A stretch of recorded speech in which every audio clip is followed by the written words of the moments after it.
Dear sisters and children, how many of you, if you know that if you go in this way, you will face your death? Will you prepare to travel on that road? Will you prepare to travel on that road?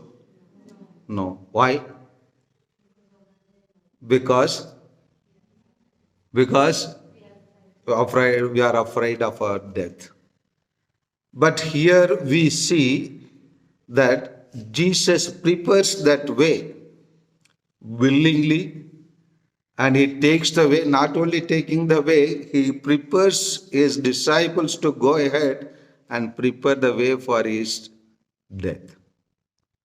Not only death, but also rejection.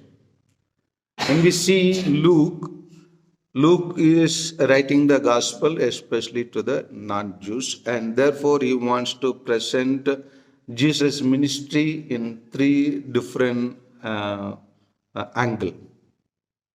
The first angle is that Jesus starts his own ministry in his hometown.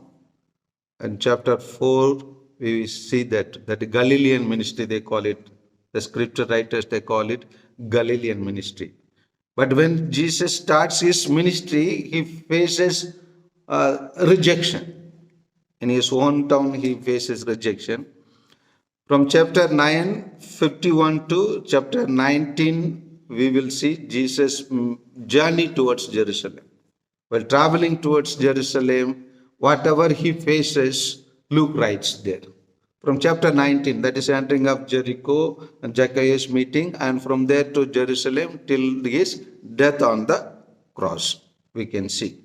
And here the second ministry, that is a journey towards Jerusalem, he again faces rejection.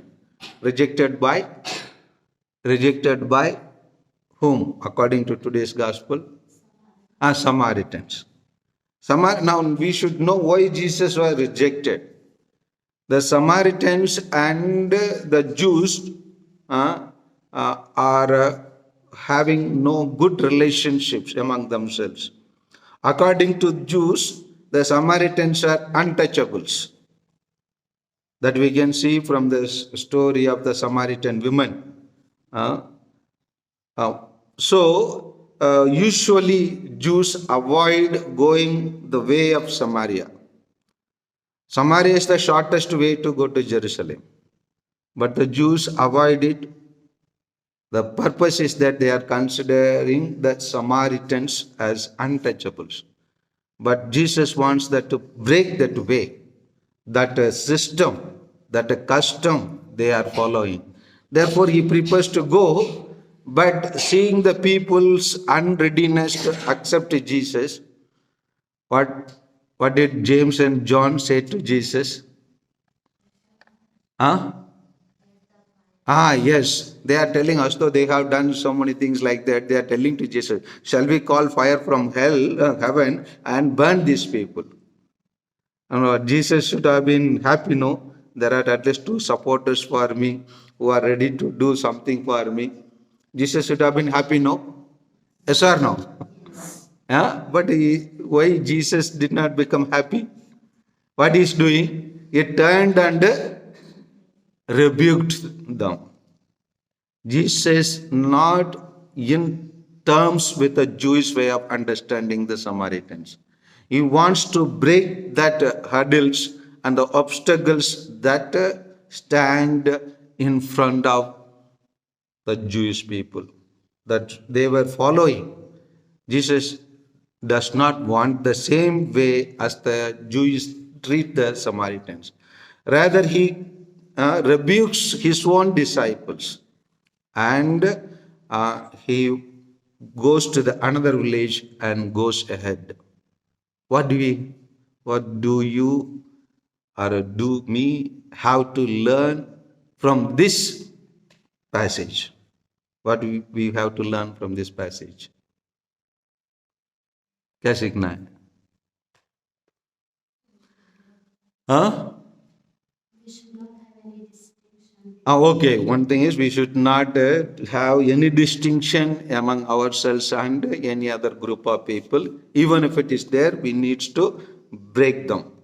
As Jesus was trying to break the distance and from the Samaritans that the Jews had. And second is that even if you know that our way of life will cause us death, but when we are doing something good, we should not give up. Jesus knew that when he is traveling towards Jerusalem, his death is going to come. But Jesus accepts courageously. If we see the history of the world, Jesus may be the only one person who knew that his death is going to come through these people, Jewish people, as well as shameful death, and people will abandon him, but he goes courageously and accepts because he stands for the truth as well as he wants to establish the kingdom of heaven. When he knows that I want to establish the kingdom of heaven, I have to face so many trials and tribulations. Why do you want to become sisters? Why I have become a priest?